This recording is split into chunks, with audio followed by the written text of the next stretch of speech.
and good evening, folks. Welcome to this 16th edition of In Studio Live. It's great to be back here.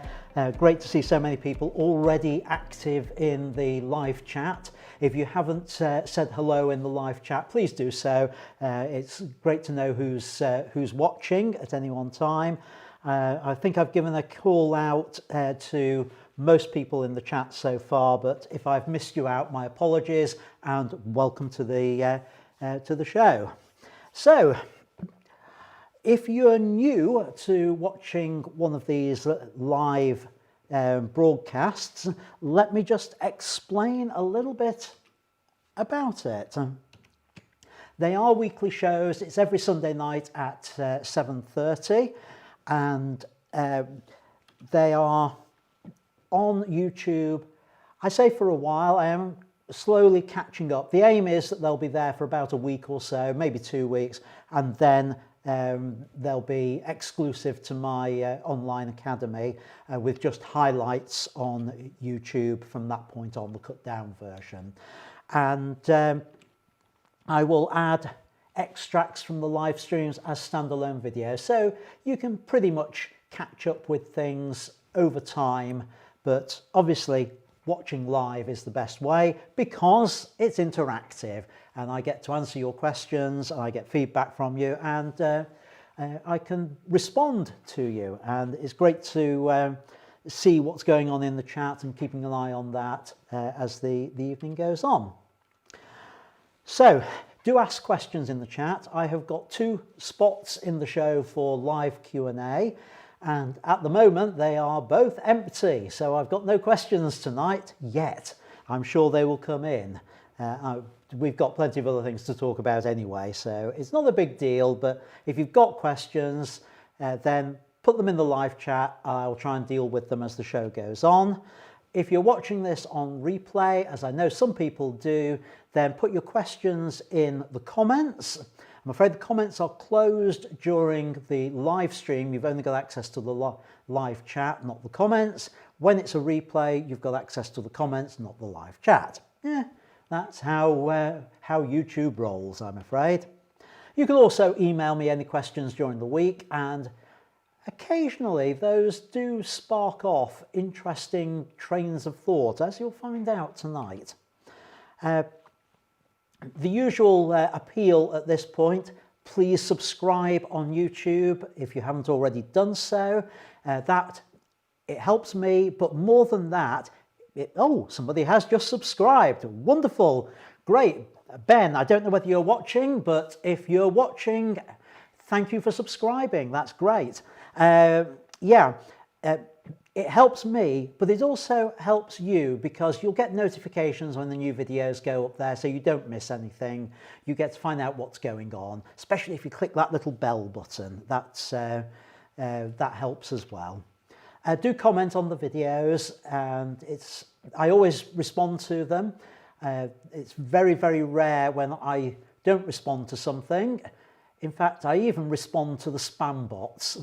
I try to be civil to them. I've tried to strike up a friendship with them, but they just do not want to know. They keep asking me if I want to be friends, but no, I get nowhere with them. Yeah, Ben is watching, so hi Ben.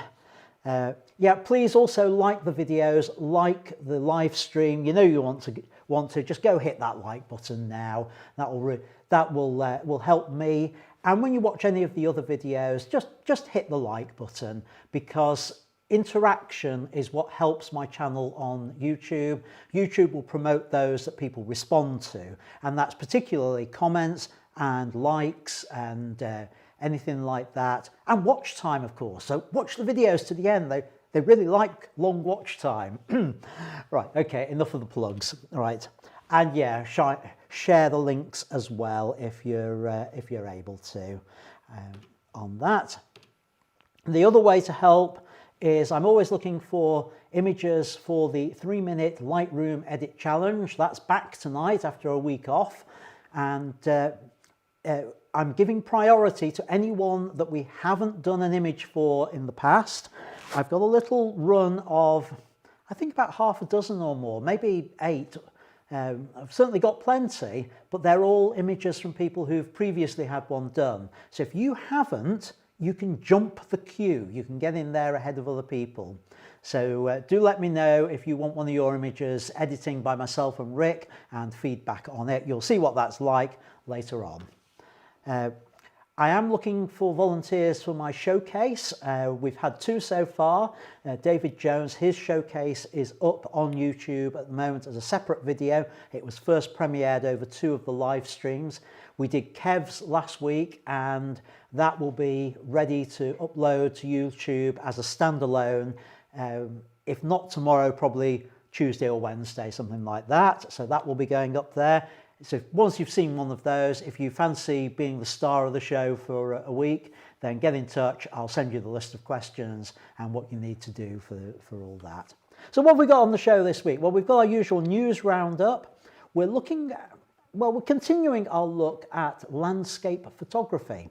And in particular this week, we're looking at hyperfocal distance. Now, you'll be pleased to hear it's not going to take me long to cover that one, unlike some things. We're also going to look at photographing waterfalls and flowing water very briefly on there. And a new name I see, Raymond. Hi Raymond, welcome to the live stream. Great to have you on board. We've got the 3-minute Lightroom challenge, as I mentioned, and I've got a section showcasing a number of images from different people. There's one that's been given particularly for feedback, and that's from David Jones, and I'll go into that one in much more detail than the others because he's specifically asked for feedback. Some of the others I will just comment about as we go through. And yes, the live Q&A, of course. Right, so what's my news this week? Well, I think I've released a video which appears to have got some traction on YouTube. I only released it this afternoon. My video about sliders versus curves. Thanks, Gary, for the question.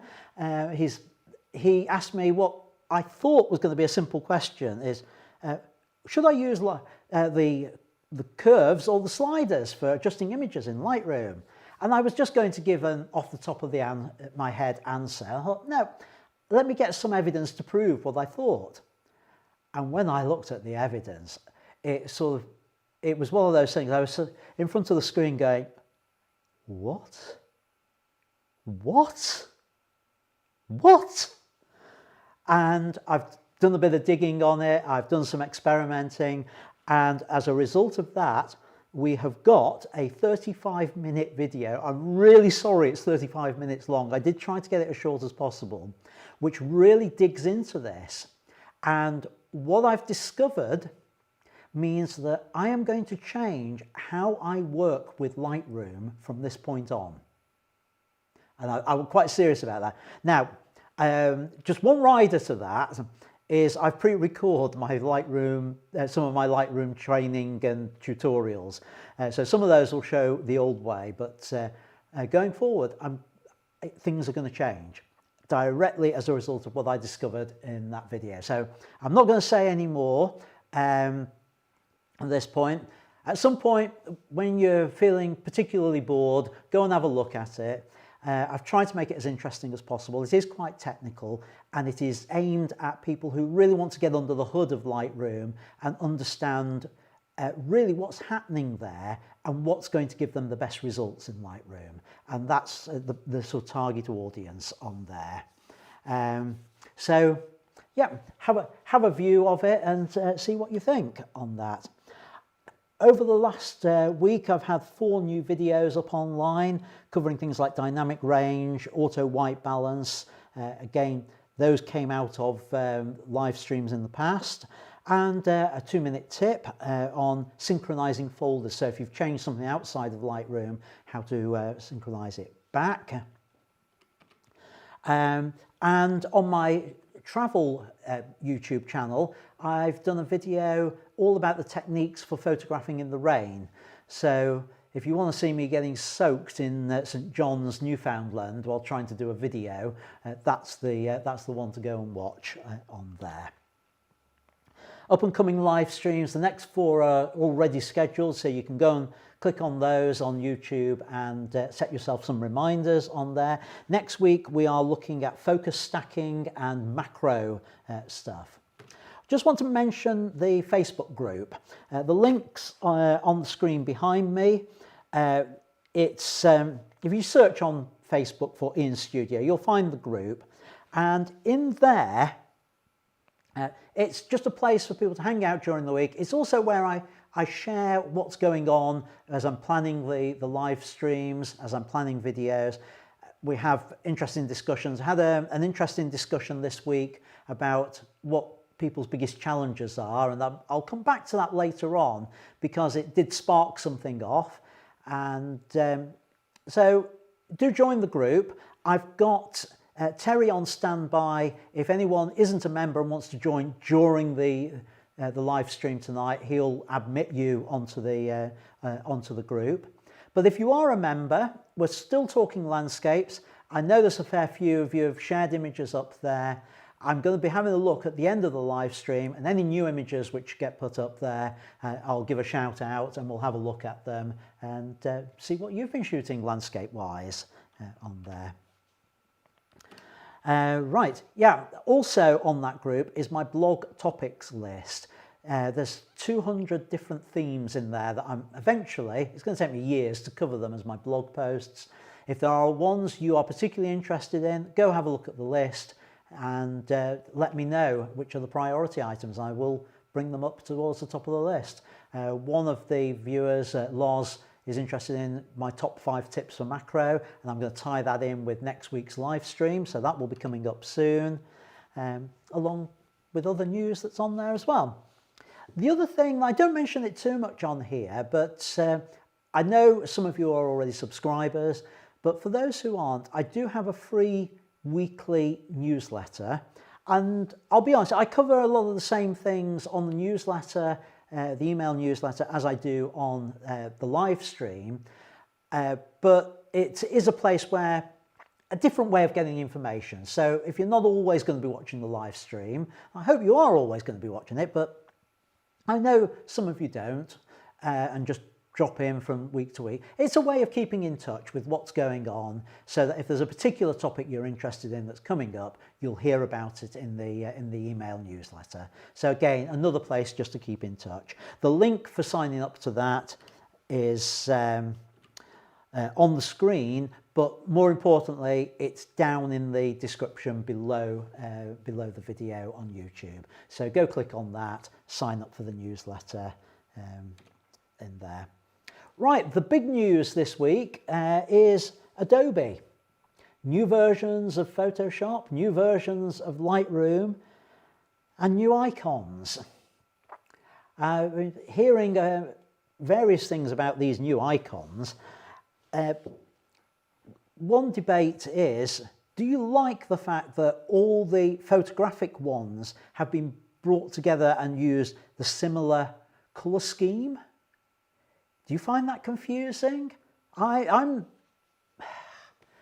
do find it a little bit difficult at times, because you just glance and for me the Photoshop and the Lightroom Classic icons are next to each other and they now look both the same, and I'm dyslexic, so colouring is important to me.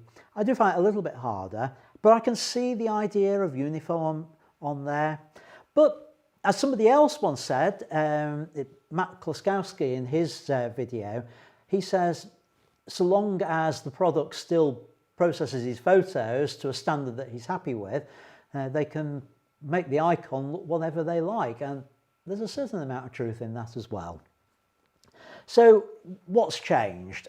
Well, let me just give you the highlights. Oh, question from Kev. FR. Now, I looked this up beforehand because I knew someone was going to ask it, and I can't remember what it stands for. Basically, it's to do with brushes. It's an extra tool, but I think it's only to do with touch-sensitive tablets and things like that, where you can do certain clever things with brushes, or it might be, it's that sort of way. Certainly as I tried to install it, it says your operating system doesn't support this, so I can't actually even try it out on there.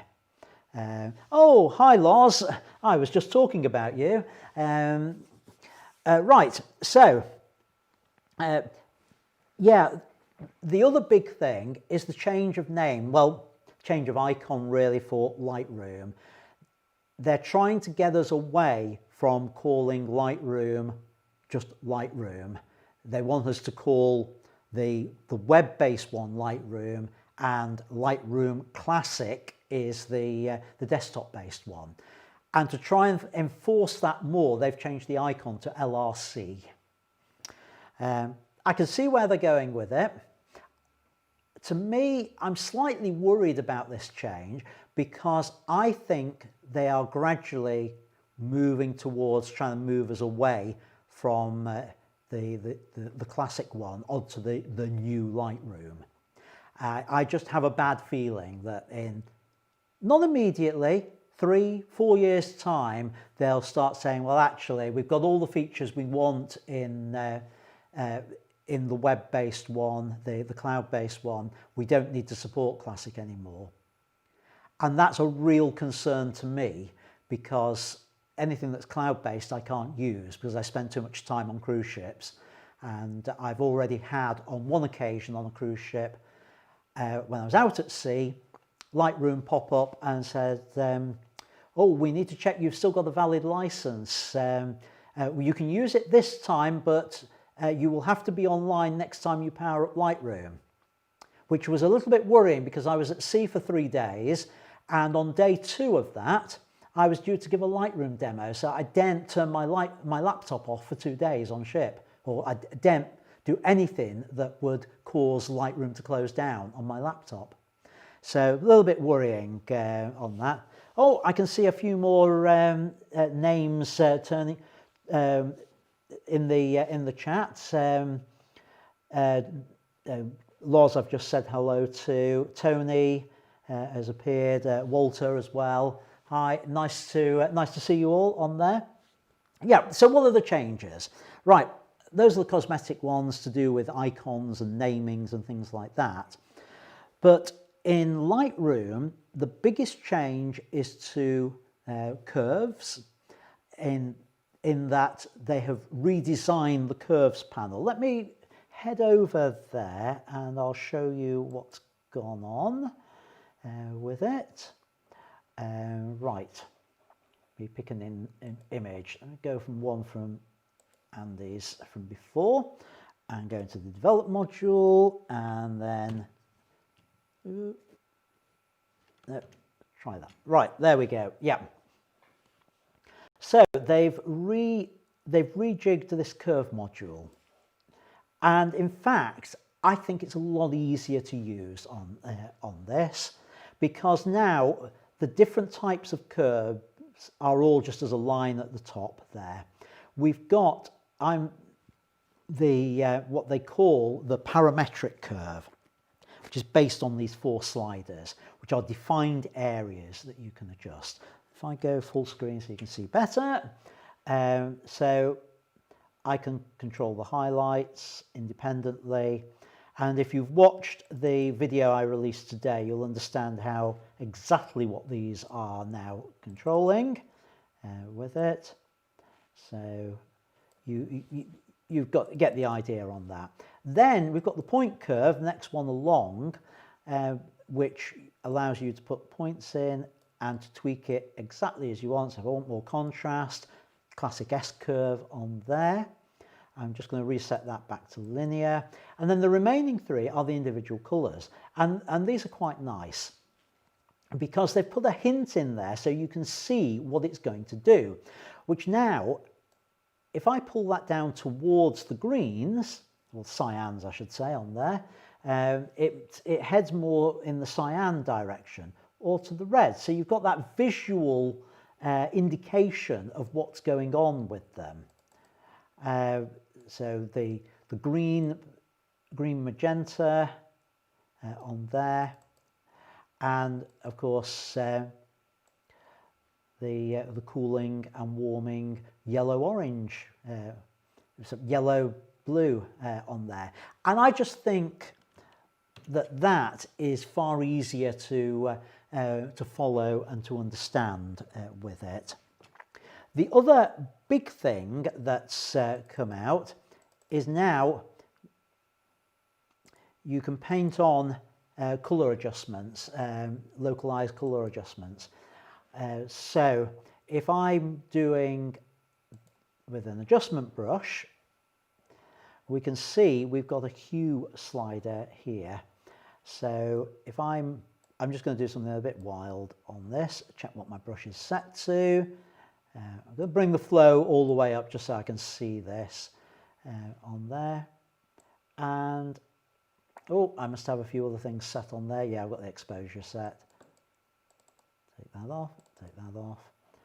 And I can paint on effectively a bit of a sort of a green effect on there that's coming through. And I can change that by the slider, make it more.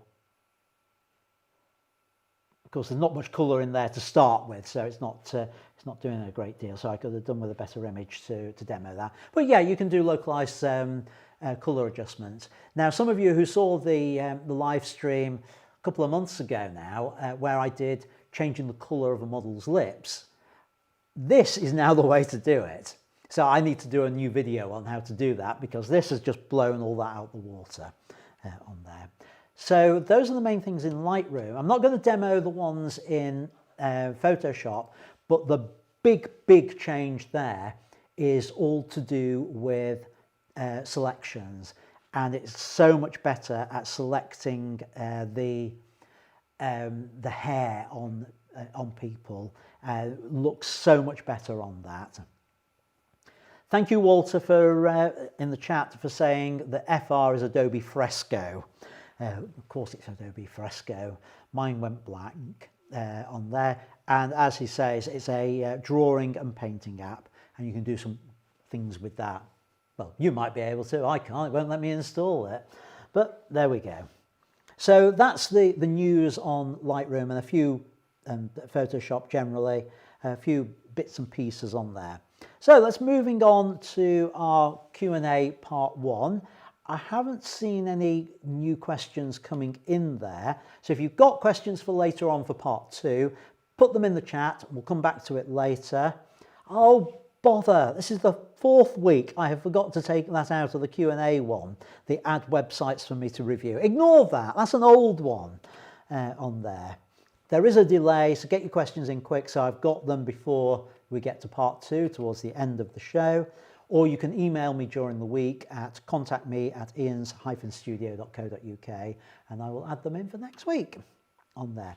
Right, hyperfocal distance, which is our theme for tonight. Basically, we're carrying on our discussion on landscape photography.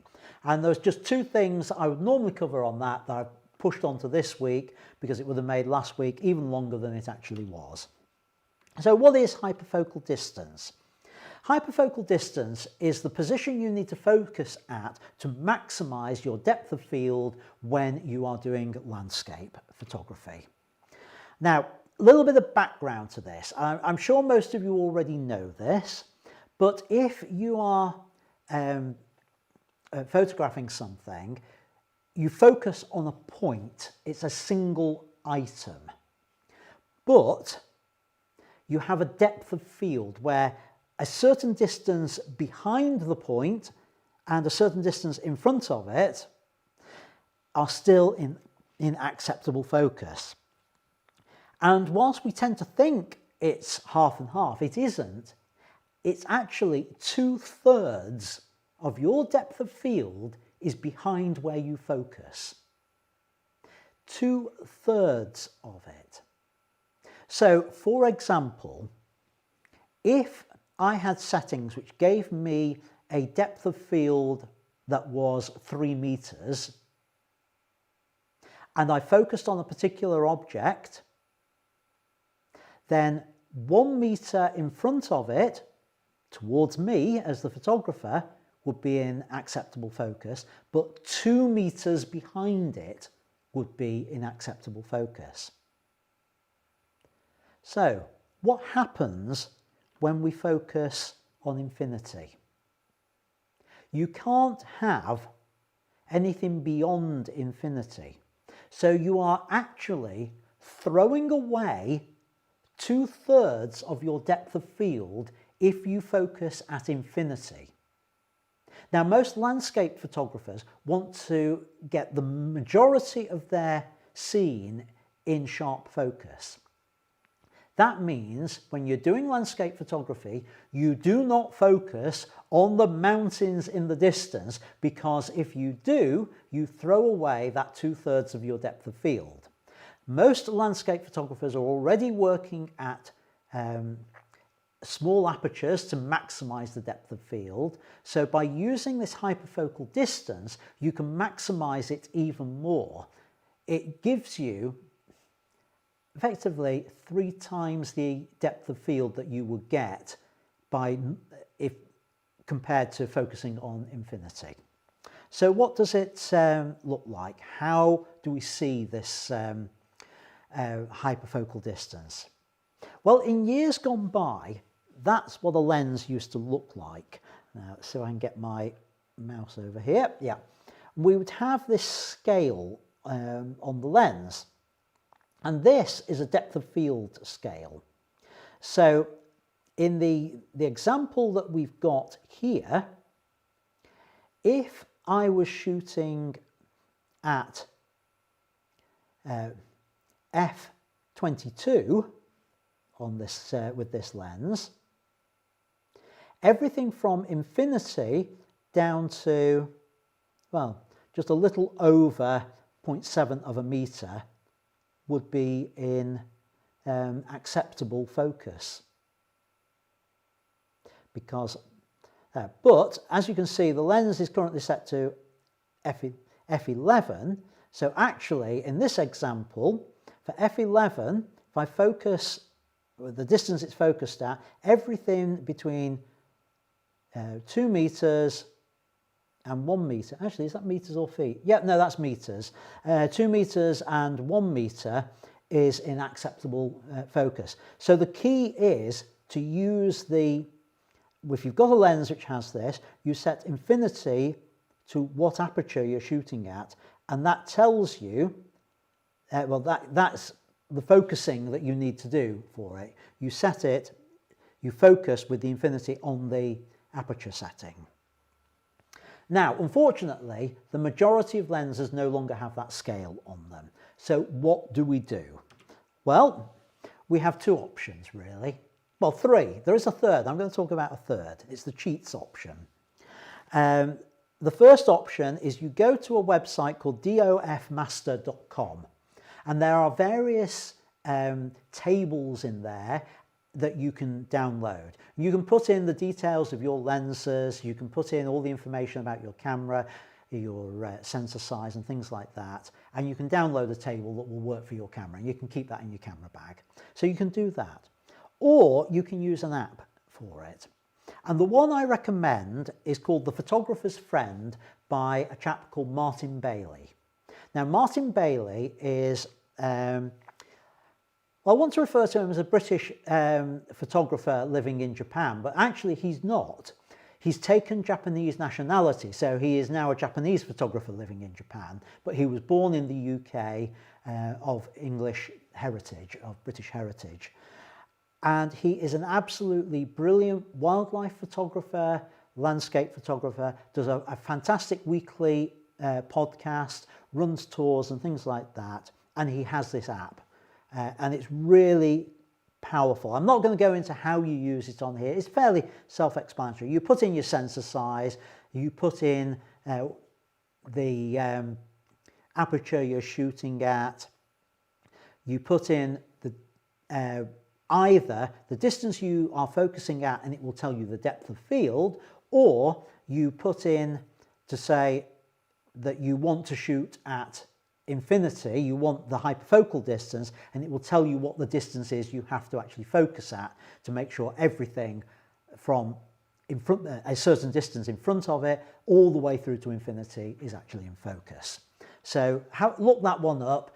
He did an updated version of it fairly recently. I think my screen grab is of the older version. So definitely have a look at that on there. The couple of other cheats on there. One is, if you can't be bothered to look everything up, what I tend to do is I tend to focus between 1/3 to 2/3 of the way into the scene at a small aperture. And I know from experience that typically my hyperfocal distance for most of the things I'm trying to do is going to be okay on that. So I just focus a little way into the scene to try and maximize that. Alternatively, if your camera has got a depth of field preview button, you can check that you've got everything that you need in sharp depth of field is in focus. Sharp depth of field? Sharp focus is in focus. So you can do that. The only problem with that is when you're working at very small apertures and you press that button, everything goes completely black. So just be aware of that. And it may be very difficult for you to see it. The other thing to be aware of, if you've got a Canon camera, for most of the Canon cameras, that button is unmarked. It's one of those black buttons on the side of your camera. The trouble is, on the opposite side, there is another black unmarked button, which is actually the one you press to release your lens. So if you're messing around with this out in the field, do make sure you press the right button, and don't blame me if your lens falls off when you're trying to check your depth of field on there. So those are a couple of other ways of getting that hyperfocal distance. Right, okay, I've talked live enough for a while, and you've heard enough from me. So let's move on to our Lightroom 3-minute challenge. For anyone who's not aware of what the 3-minute challenge is, it's myself and studio neighbour Rick Bradbury receive raw images from you, the viewers, for editing. We don't look at them in advance. We sometimes get a glimpse of them as loading into Lightroom, but that's about it. We don't plan anything, but we have just 3 minutes to edit those images in Lightroom and try and show you what can be done in a short period of time. So, as I say, it'd be nice to have some additional people taking part on that. Tonight we've got a photographer we've done one before for, Dimitri. I don't know whether you're watching tonight, but we've got several more of Dimitri's coming up in the future weeks. But anyone who's not had one done will jump the queue on there. So let's have a look at Rick's edit first of all, and then I'll be back and we'll carry on our discussion to do with landscape photography. So, over to Rick. Good evening, everybody. We're back with another 3-minute Lightroom edit challenge.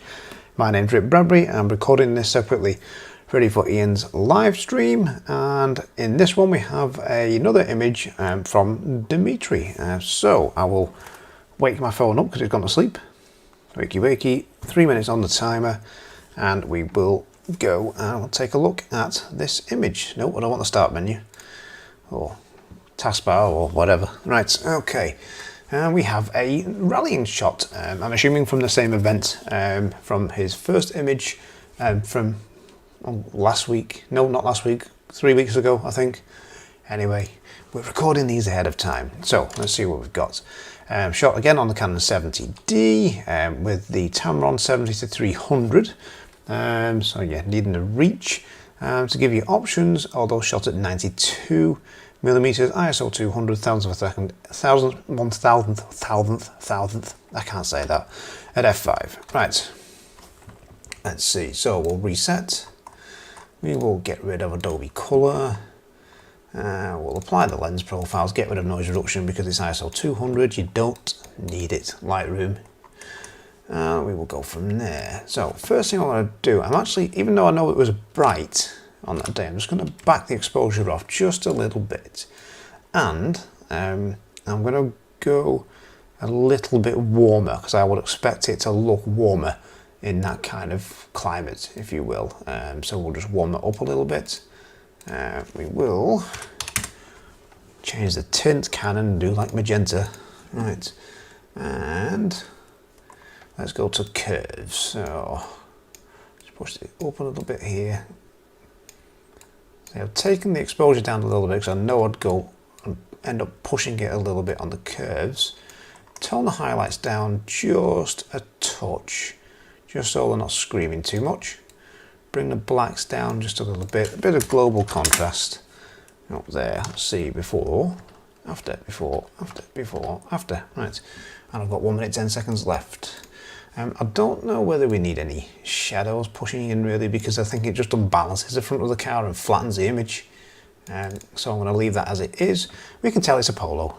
It's a VW Polo, a very fast VW Polo, but it's a Polo. And I'm just going to bring the whites down just a little bit there. And let's go for some texture. A little bit of, ooh, not that much clarity. Boom. Little bit of dehaze. And we'll go for some sharpening. So I'll mask this out, crank up some detail, radius. I'm winging the numbers here because I don't know the files out of this camera that well. That looks sharp enough. And maybe a little bit more aggressive on clarity and the texture. And I may do a little bit of a crop on this. Just a touch to about there, just to bring it a bit closer. Okay. Shush. Right. And that is my edit of this image. So wash your hand. Back to Ian. Okay, thank you, Rick, for the edit on there. Right, mine's coming up before long. So let's look at the other area to do with landscape photography that I wanted to talk about tonight, and that is photographing waterfalls. And again, it's going to be very quick on this, just a few hints and tips on it, a few things to say about that. I'm going to illustrate it with an image from Thornton Force in Ingleton on there. One of my favourite images. That was the image that I sold as a stock image, and they paid over £2,000 for it. Or was it $2,000? Can't remember, but I don't think there was much difference at the time between pounds and dollars. Yeah, it was a really big sale, and it was used on a bottle of wine. It was, oh, I can't think of the brand name now. It was actually a Californian Californian wine, and they hacked it about something awful. It was all posterized when it was on there, but hey, I got paid for it. Now, if anyone's wondering, you'd never get fees like that in stock photography these days. So it was one of those magic moments that will never ever be repeated. So anyway, enough of that.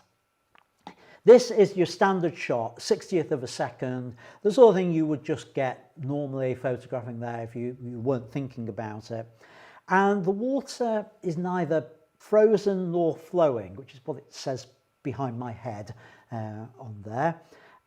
So we need to improve on that. We want to improve on it. Echo Falls. It could have been Echo Falls, Michael, which was the comment in the chat. So the solution to it is to use an ND filter, a neutral density filter, to get a slower shutter speed. And this image was 1 second at f22, but with an ND filter. And you can see the difference it's made. And actually, this was the image which sold, with all the candy floss effect with the water, that lovely flowing effect.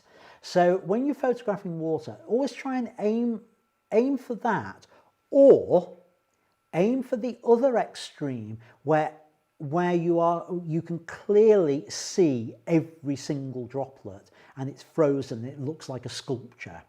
avoid what I did with that first image that I showed you, which to be fair, I did shoot to actually illustrate this point, it was neither one nor the other. You need really to do one or the other with waterfall photography. And I personally prefer this idea of the flow with it.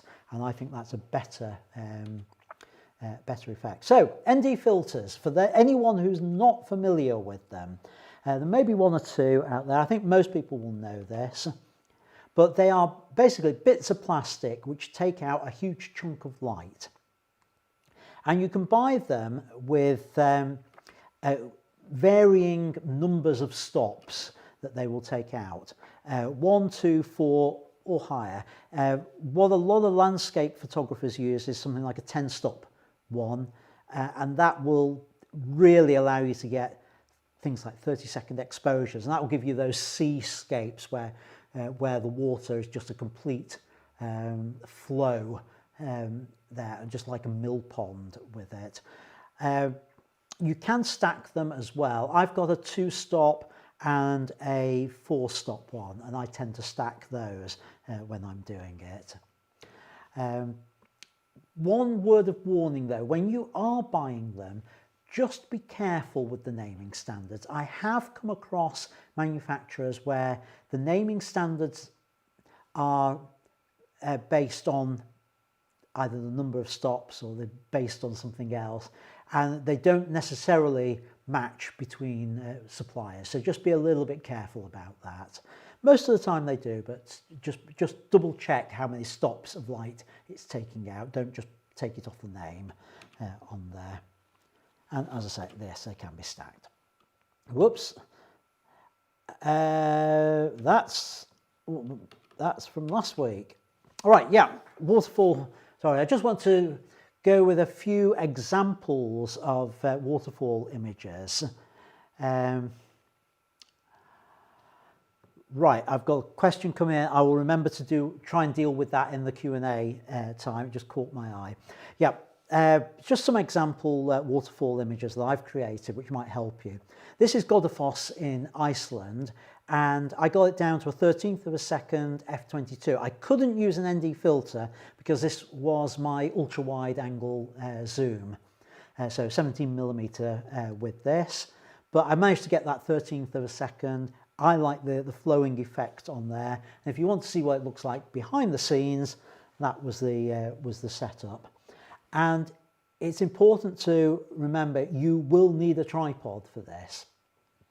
So if you're photographing your waterfalls and you have to go on a big hike, then you've got to carry your tripod, sorry, if you want to get the effect. I have done waterfall shots without using a tripod and that slow exposure. It depends where it is, and it depends having something which will help you do it. I was visiting Norway on a cruise last year, and strolling around the town, and I knew there was a little bit of a waterfall and a watercourse. What I didn't know was just how stunning it was, and I hadn't brought my tripod with me. But fortunately there was a rail at the side of the walkway, so what I did was I took hold of my camera and I hand clamped it to the rail. I just pushed it down onto the rail as hard as I could to keep it as steady as I could to get the shots. And I was able to shoot at a 10th, a 5th of a second, that sort of speed, and still get the shots. Not every one of them was absolutely pin sharp, but I took several at each location to make sure at least one of them would be acceptable, and I got away with it that way. So you can get away without a tripod, but it's better if you can use one. This is one of my favourite waterfall shots. It's partly because it brings back memories. One of my first cruises where I was lecturing, my first very long cruise. But there's just something about it. Now, I'm fortunate. My 5D Mark III, I often describe it as weather resilient. And if you've watched the video I posted on my travel channel this last week, you'll understand why. And I'm not afraid to take my camera into damp situations. So I took it into the spray of this waterfall, and yes, I was cleaning the lens and all that, but one of my final shots, I thought, you know what, I'm not going to clean it all off the lens, off the filter on there. I'm just going to let the droplets appear on there, and I love the effect that it gives. So if you're not afraid of your camera getting a few splashes on it, there's a nice effect you can get with some of the larger waterfalls when you get close to them. And yeah, more advice on photographing waterfalls on this particular video, which again, that was at the waterfall in Canada, Montmorency Falls near Quebec, and it was all shot on location. So go and check that one out if you want more information. Let me just have a look at the chat. I've seen a couple of things coming in there. Gary is saying or asking, what's the best sub £100 ND filter system? Don't actually have an answer to that one at the moment on there. And he's also saying combining multiple exposures of waterfalls can be effective. Yeah, I've not done that. I must have a go at that one when I can travel to somewhere where there's a waterfall again. Something that's going to work on that. But yeah, thanks for that, Gary. And pay heed to that. Gary knows what he's talking about when it comes to landscape photography. He posted some photos. I shared some of them last week. He posted them onto the Facebook group, and they're just blowing me away. So I feel a bit awkward sometimes talking about landscapes because I'm not really a landscape photographer. People like Gary are the people to look at their work for examples on how to do it, because they really know what they're talking about. So yeah, on that. Right, Lightroom 3-minute challenge. Time for my edit on there. So over to me sometime in the past. Time for another 3-minute Lightroom edit challenge. This time I've got an image from Dimitri. So let's get the timer started and see what I can do in 3 minutes. We are going. So into the develop module. And why is it not seeing any photos? I think that's the... Yes, unfortunately I'm seeing Dimitri's edit on that. Right, I've got the raw file there, I believe. So to the basic module. Yep, nothing in there. Make sure it's all reset. Lens corrections. Automatic. It's made a slight difference. Right, the first thing I'd like to do on there is some basic corrections to it. And I'm going to bring the exposure down a touch on it. White balance. I'm just going to try selecting a white balance from up here. And I don't know whether that's correct or not for the scene, but it's gone much more orangey than I anticipated. I'm going to bring that back. So I actually quite like the bluiness to it, but don't need to come back too far. I think to about there is about right. Okay, shadows are a little bit plugged up. I'll bring that up. I always forget to go full screen. Right, open up the shadows just a bit so we can see a bit more around here. I'm going to do it with an adjustment brush, I think. Now, if I set the flow right down, I can just paint it in where I need it and reset, bring the exposure up and just paint in a little bit of extra exposure in that area around the car. I'm going to do a new brush, and this time I'm going to do texture. I want to see the texture of all the dust in there, so bringing that up. Oh, I need the flow much higher on that. So there we go. Yep, that's helping. Particularly a bit more around here. Probably need a bit more clarity on it as well. That might help. I'll put the overlay on because I can't see much about where it is at the moment. Ooh. Yep. There we go. take the overlay off. I've got 30 seconds left. That's looking better already. Come out of the adjustment brush. Right, what about the crop? I think we need to be a little bit tighter on this side, because I'm not sure that the crowd's actually adding much to it. And lose a little bit at the bottom there. That puts the car on the rule of thirds line. So we can go with that. I feel it needs a bit more contrast to it. And perhaps just a hint of vibrance. Oh, that was it.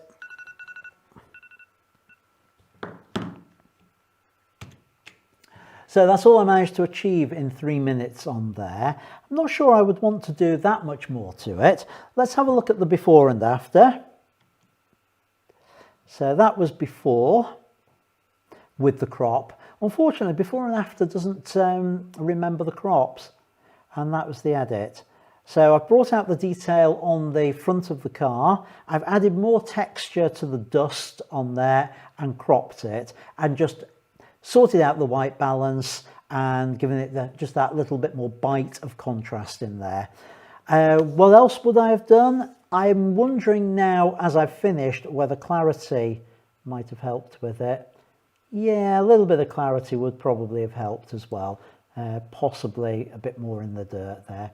But that's about all I could do in 3 minutes. I'll give my comments about the image later in the show. So bye for now. Right, and we're back. Okay, so let's move on. And I'm going to move on to a feedback request. And this comes from Dave Jones, who we did one of the photographer showcase with. And he posted this image to the Facebook group during the week, and I asked if I could provide the feedback during the live stream today. Now, just a little bit of background to the image. This was taken in the very early one morning. He got a model, went up onto the hills to do a location shoot, and this is technically a topless shot with sheer material, and he did Photoshop it on the before putting it onto the Facebook group, so you can't see any nipples or anything like that. I've now got the original file in Lightroom, and I'm pretty sure that what he thought was a nipple on there was actually just a crease in the material anyway. So I am going to say there is nothing to be seen on these images at all. So we are clear. I don't have to put the not safe for work warnings and the 18 plus warnings and things like that on here. I think we are fine on this. So sorry if that disappoints anyone. Right, anyway, so David, I know you'll be watching it on the replay rather than live, so I can't ask any particular questions on this. What I will do is I'm just going to show you the unedited version here, and I'm going to toggle back and two on these to start with. This is the original image, and then David edited it to that. Now I can see you've cropped in with it.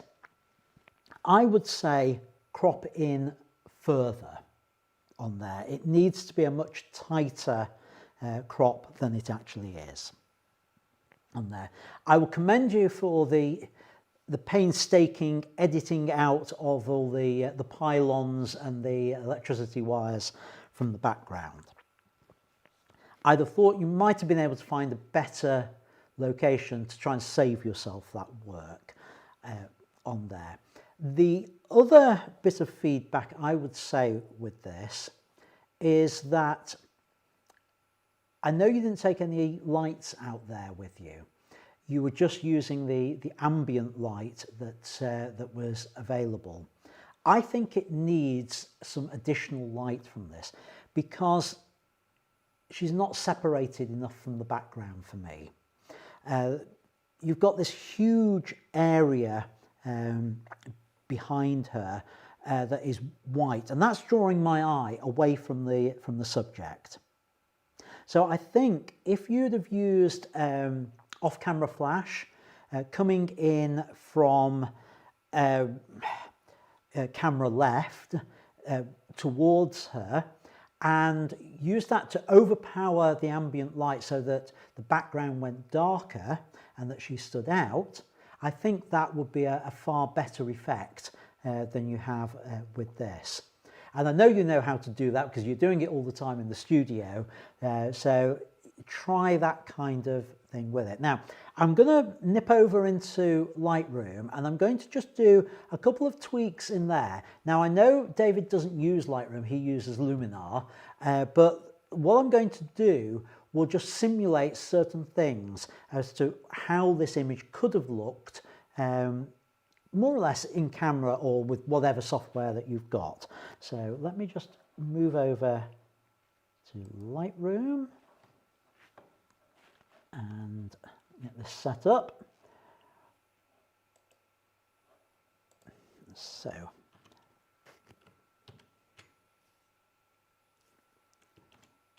yep, right, here we go. Let's get rid of that at the bottom. And I'm not going to try and paint out the cables on there, but crop wise, first of all, I would go with a much tighter crop on something like this, and I'd come in like that. I don't like all the big space up at the top, so I would go with something along those lines, maybe lose a little bit more at the bottom as well. So that would be my crop, which I think works better. The other thing to note with it is it's actually a very grainy image. And if I go back to the library module, I can have a look at the metadata on here. And what I can see is you're shooting at a high ISO on here. Yeah, 1250, which is probably a little bit high for outside, which means the image isn't that sharp. So think about trying to get the lower ISO. Now, in order to achieve that, that's why having the off-camera flash would really help there. It would allow you to both darken the background and you should be able to reduce that ISO as well. By reducing the ISO, you get the darker black background, you've got the flash to illuminate your subject, you get a much better image. So back into the develop module with it. Having done that, now this will come as no surprise to the regular viewers. The one other thing I would do with something like this is I would add in a little bit of a vignette. I'd feather it off. I'm sure Luminar will allow you to do that. And again, that helps bring the attention into the subject on there, rather than it being that huge bright area around the outside. So I would do that. And I'm not a big fan of this wall behind. The pose is nice. So those are the main things I would say about the image on there. I'm just trying to think what else we could do which would help it.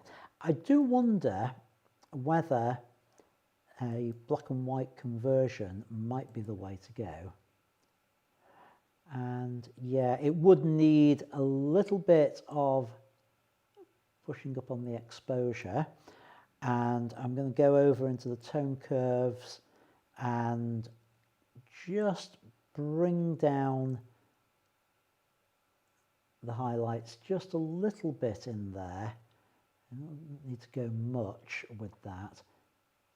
And for me, I think doing something like that with it is a bit more interesting, and you can almost get away with the graininess on an image like that with it. So those are some of my thoughts. That's a very quick edit that I did with there. but that's the type of thing I would consider, David, on that. So I hope you found that helpful. Right, let's next move on here. I just want to talk about some images that were posted to the Facebook group by Ben. Hi Ben, thanks for joining us on the thing. Now, a little story behind this. I asked a question on the Facebook group this week. What's your biggest challenge at the moment? And Ben said that it was basically he's lost his mojo and needing something to, basically a kick up the backside to get out shooting again. So I said to Ben, right, we're looking at landscape photography. You go out and shoot something this week, landscape wise, and I'll include it in the show tonight. So these are Ben's images. And I just want to say, well done, Ben, for going out there, getting the images and letting me have them. Those sort of challenges, when I do make them like that, I am very genuine about them. I don't make them and not follow up on them. Or if I fail to follow up on anything like that, that's not intentional. I always intend to. And I have done on this. And Ben sent me earlier today 5 images from going out, and it's great that you've got out there and great to see the images. So they were all to do with landscape, hyperfocal distance and capturing water, which was our theme for tonight. So the first 2 are water ones, and they're splashes, presumably throwing a stone into a pond or lake, sea, I don't know, into some water and capturing the splash. Now, I haven't loaded them into Lightroom. I'm not going to do an in-depth study on those. I like the concept of it, and the only thing I would say, Ben, with I think both of these images is the positioning and the framing on them, and that is they're bang in the middle. Try and just get them a little bit off kilter with that. I do like the way you've included that little bit of foreground with them and the ripples at the top. So that all works nicely with those. Slightly faster shutter speed might have frozen the water just a little bit more. They're not bad. There's just a little bit of blur there, so maybe just slightly faster on there. But like the concept, and good image on there. This looks like a seascape on there. Nice sky on there. A bit of a colour cast to it. Not sure whether the colour cast is working for me or not. I know what you're trying to achieve on there. It's a sort of sepia tone over the top of it. I think there's some possibilities with it. I would have suggested trying to come down much lower, so you're shooting quite low along the gravel, along the pebbles with that, and maybe allow the image to have a lot more sky in there with it. But it's a nice concept, a nice idea.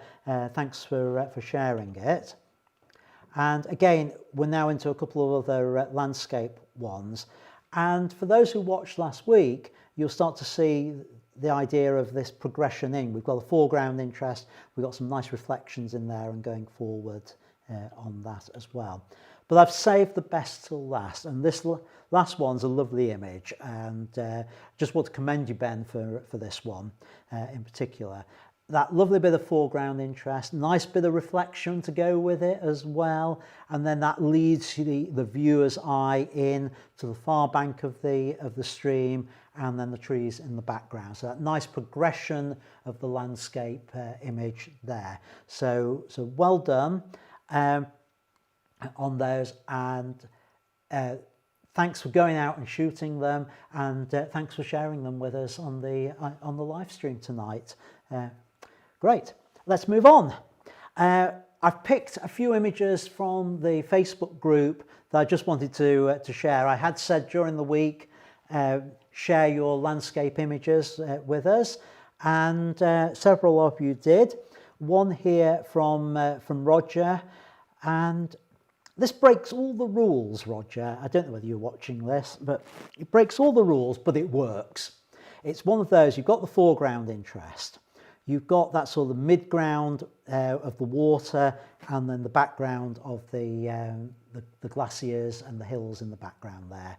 And I just like the V shape leading in and the V shape of the mountains, and everything just works on that image. So lovely shot, thanks for sharing it. Stuart Rees with the Candy Floss waterfall effect image, what I was talking about tonight, a really good example of doing that on there. I love the green tones in it, nicely produced, Stuart, on that. And Peter, thank you for sharing. I am hopeless at place names, and I know you always say in the chat where you are from. I'm trying to remember it. I was going over Planchado in France, and a view of that. Nice image in there. Looks a lovely place to live.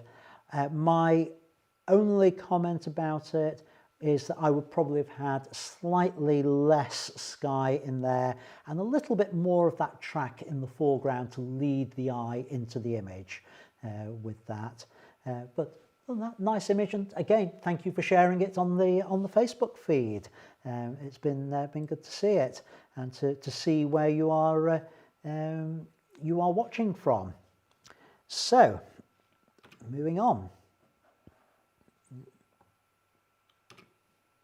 Terry shared the photograph of that tree. I came to the conclusion that I must be one of the very few photographers in the UK who has never photographed that tree. And a few of us, there was actually a couple of other people said they hadn't.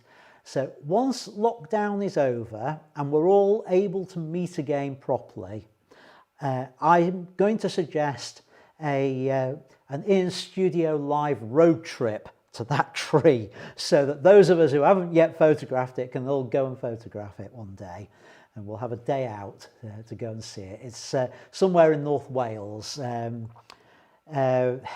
Terry did say on the Facebook feed, and I can't remember, I should have put it in my notes, but I didn't. Go and have a look at the Facebook group if you want to know where it is. But one day, maybe in the autumn, we'll have a group outing to go and see it and photograph it. So back to our 3-minute challenge. Time for some feedback. I'll play in Rick's feedback first, and then I'll add my thoughts afterwards.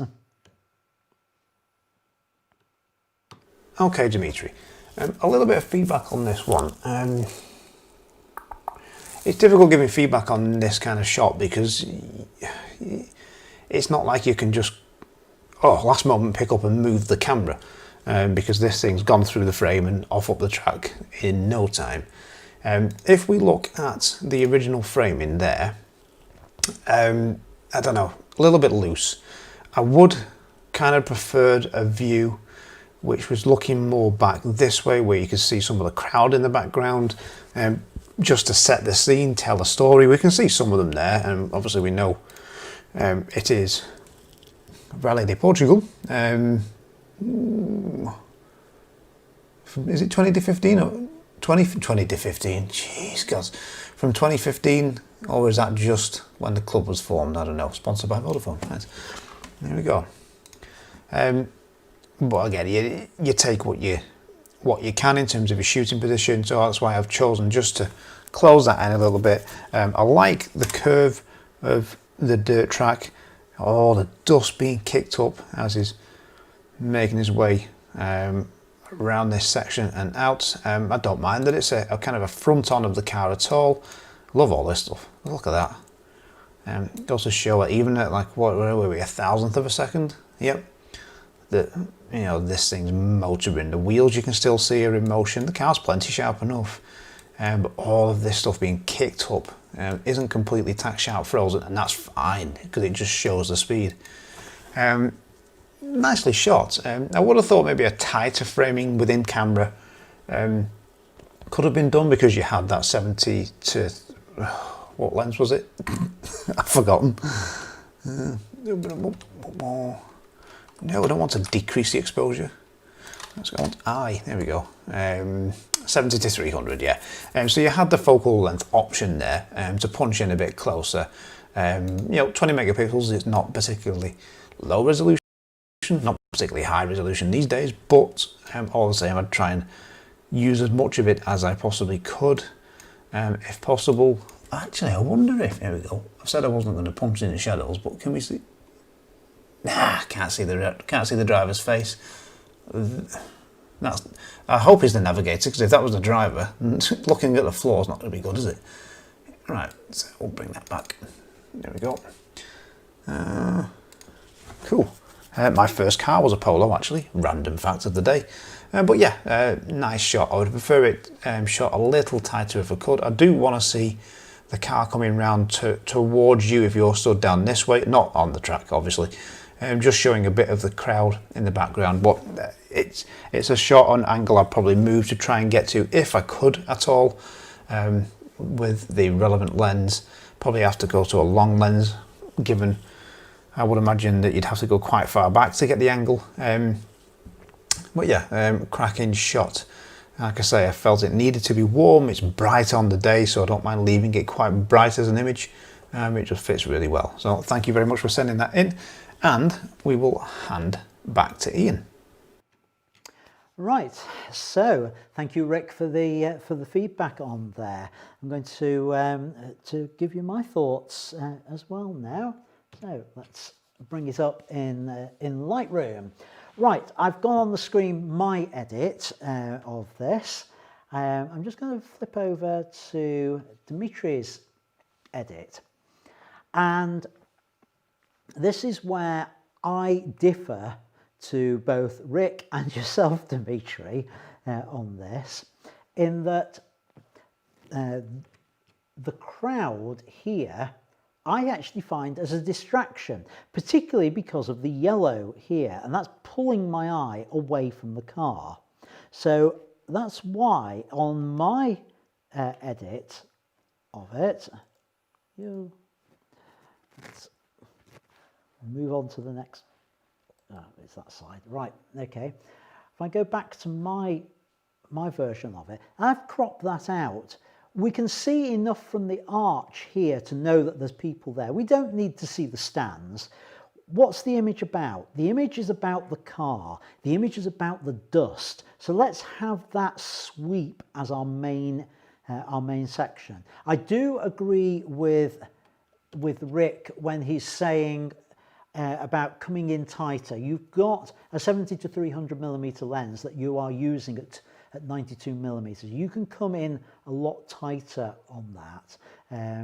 So because you could lose that area up there. So if I was to crop it even further, and I didn't want to do this as part of my my edit, but a much tighter crop on this. If you'd imagine you'd shot something perhaps like that, which you could have done and have the full resolution on there. So I would think about that. I really like the way it's got the dust being kicked up on there. That's worked well with it. I don't have a problem with the angle that the car's at. I know classically you do have the side-on view, but I think because of that arc of dust, I think it works the way it is on there. And just going over to your image on there, I can see we've done very similar things in the processing with it. So yeah, that's about the best I would say. And just to note, as I said in the post-production, just when I was processing it, just bring up the detail a little bit that's on the car, where it was lost a bit in the shadows on there. So that's it. Yeah, I haven't got any experience of shooting that sort of thing, so that's about the level I can give for you, I'm afraid, on that. Right, so moving along. Q&A live. Right, let me just see what's come in on the chat, if we've got anything. Yeah, Dimitri agreeing that the yellow bag needs to go. And yeah, talking about filters. Don't think there was any particular questions other than recommending a filter system, which I can't, to be honest. I haven't got my filters. I've got the coke-in ones, but they are plastic. They do get scratched easily, and I haven't got a 10 stopper on there. Something I keep looking and thinking of getting, but I do so little in terms of photography that I would use it for, that there are other things which are more important to me than spending £100 on a bit of glass, a bit of dark glass. So I haven't done that. So I don't like recommending things that I haven't used. So thanks to Kev and to Terry, who have recommended the Nisi system. So thanks for that, and I shall bow to their experience with that. So nothing else on the chat. I'm just going to go and have a look at the Facebook group and see if we've got any new images posted in there. Let's come in, and not that I can see in the last hour or so. So nothing new on there. Let me bring the Facebook group up, and can I zoom in on this? Oh, wrong way.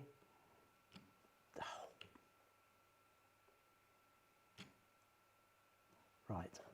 Oh, there's too much of a lag on this. Go down 200%. That should do it. And no. There we go. I just wanted to be able to see these a little bit bigger so you can see them over my shoulder. So we've had some really great landscape shots posted here during the week. As I've pulled a few out, Roger has put a lovely set in there. We've got Terry's Lamberis tree, Stuart's Little Stonehenge, which I think is probably Castle Rig, Stone Cirtle on there, and some of the other images on there. So yeah, quite a few nice shots appearing in there this week. Lovely photo from Terry as well here, again using these ND filters. It was 6 or 10 stopper on there, and a lovely sunset from Gary as well. Yeah, so that's the images on there. So the challenge for next week, folks, in the Facebook group, let's see your close-up and your macro photos, because that's what we're talking about next week. So do share your images in there for next week.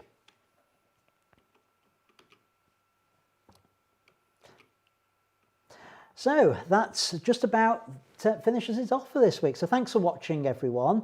Good numbers again this week. My thanks to Rick for doing the 3-minute Lightroom challenge as ever, and thanks to everyone who's taken part and everyone who's submitted images this week. It's been really good. I want this to be a show not about me, but about you and about the images that you're producing, and you're the thing that's going to make it happen on there. So thanks for that. And my usual 3 appeals are right at the end. Subscribe, subscribe, subscribe. No, that's not all 3 of them. Do subscribe if you haven't.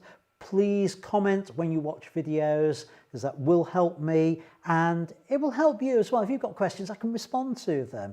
YouTube should be a two-way process. It's not just about me banging videos out there. It should be about me interacting, you interacting with me and sharing information on there. I mean, it's questions like the ones from Gary that sparked off the video for today. And like. Do go over, hit that like button now. You've got no excuses. Go on, go and hit it. There's only 7 of you have hit the like button so far, and we've got 20 concurrent watchers. So what's the other 13 doing? Go and hit the button now. Sorry, right. Let's move on. Next time, as I say, focus stacking and macro is our theme. Do get your images in the Facebook group before then. And then, thanks for watching, and until next week, keep making great photos. Bye for now.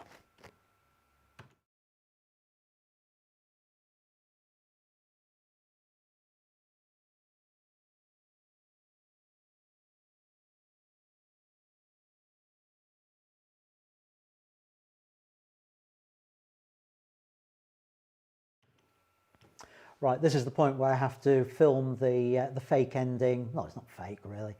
The alternative ending for the cut down version. You've just been watching a cut down version of Ian's Studio Live. If you want to see the full version, you'll find it in my Photographers Academy, the details of which are on the screen behind me and down in the description below. These videos stay online for a week or so, a couple of weeks, and then they move over into the Academy. If you want to be an Academy member, it only costs £6 a week or £60 a year. And there's lots of other goodies in there which will help you with your photography. There's a place to get image feedback, exclusive forums, there are lighting sheets for studio work, there are inspiration sheets for projects that you can do, and there are courses coming along in the very, very near future. If you're watching this sometime later after it's been broadcast, they're probably already there. So come and join us in the Academy, and then you can see the rest of this live stream. So until then, thanks for watching.